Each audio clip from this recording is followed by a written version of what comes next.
वक्फ board पर मौलाना मदनी बोले, संसद में जो संशोधन प्रस्तुत किया गया वो वक्फ रक्षा के लिए हानिकारक है। जमीयत उलमाए हिंद अध्यक्ष मौलाना मसूद असद मदनी ने वक्फ अधिनियम में प्रस्तावित संशोधनों पर गंभीर चिंता व्यक्त की है। उन्होंने कहा कि आज संसद में जो संशोधन प्रस्तुत किए गए हैं वह वक्फ संपत्तियों की सुरक्षा के लिए हानिकारक है।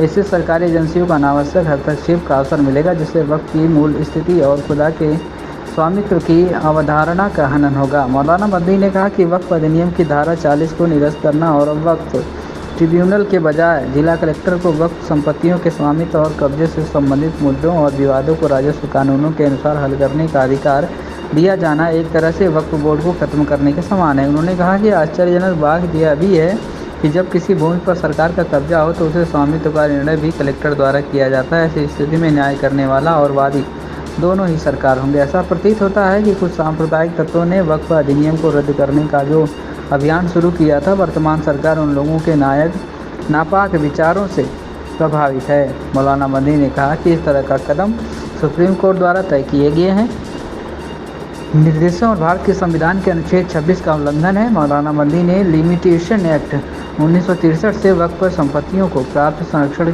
के समाप्त करने, वक्फ बाई यूजर और वक्फ अलल औलाद को समाप्त करने के प्रस्ताव को भी दुर्भाग्यपूर्ण बताया है।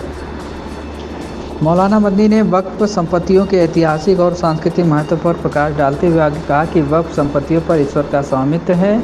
इन्हें किसी या सरकार या शासन के अधीन अथवा कब्जे में नहीं लाया जा सकता। इसके साथ ही इनके उद्देश्य भी तय हैं, जिनके निर्देश इस्लामी शिक्षाओं में दिए गए हैं। इसलिए यह अत्यंत महत्वपूर्ण है कि वक्फ संपत्तियों का प्रबंधन और अधिकार वक्फ बोर्ड के पास ही रहे और इसमें मुस्लिम विद्वानों का प्रतिनिधित्व भी बना रहे, ताकि वक्फ की प्रासंगिकता और उद्देश्य बरकरार बना रहे।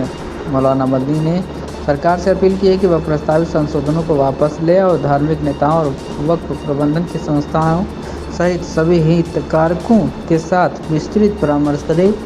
उन्होंने कहा कि कानून में संशोधन या बदलाव कोई प्रतिबंधित बात नहीं है, लेकिन प्रस्तावित संशोधनों के कुछ पहलू वक्फ के उद्देश्यों के विरुद्ध है। इसलिए वक्फ संपत्तियों की संप्रभुता को संरक्षित रखा जाए और किसी भी परिवर्तन को धार्मिक वर्गों और मुस्लिम संस्थानों की सहमति से किया जाए। मौलाना मदनी ने राजनीतिक दलों और सभी संबंधित नागरिकों से अपील की है कि वह इन प्रस्तावित संशोधनों के खिलाफ आवाज़ उठाएं और धार्मिक अधिकारों और स्वतंत्रता की सुरक्षा के लिए एकजुटता का प्रदर्शन करें। वहीं समाजवादी पार्टी के अध्यक्ष अखिलेश यादव ने सत्तारूढ़ भाजपा पर प्रस्तावित वक्फ अधिनियम में संशोधन की आड़ में वक्फ की जमीन को बेचने की योजना बनाने का आरोप लगाते हुए कहा कि यह रियल एस्टेट कंपनी की तरह काम कर रही है। उन्होंने यह भी कहा कि भारतीय जनता पार्टी को अपना नाम बदलकर भारतीय जमीन पार्टी रख लेना चाहिए। वैसे विपक्ष चाहे जो कहे, लेकिन विधेयक के उद्देश्य के कारणों के विवरण कहते हैं कि इसमें तय करने की बोर्ड की शक्तियों से संबंधित मौजूदा कानून की धारा 40 को हटाने का प्रावधान है कि कोई संपत्ति वक्फ संपत्ति है या नहीं है। यह विधेयक केंद्रीय वक्फ परिषद और राज्य वक्फ बोर्डों की व्यापक आधार वाली संरचना प्रदान करता है और ऐसे निकायों में मुस्लिम महिलाओं तथा गैर मुसलमानों का प्रतिनिधित्व सुनिश्चित करता है।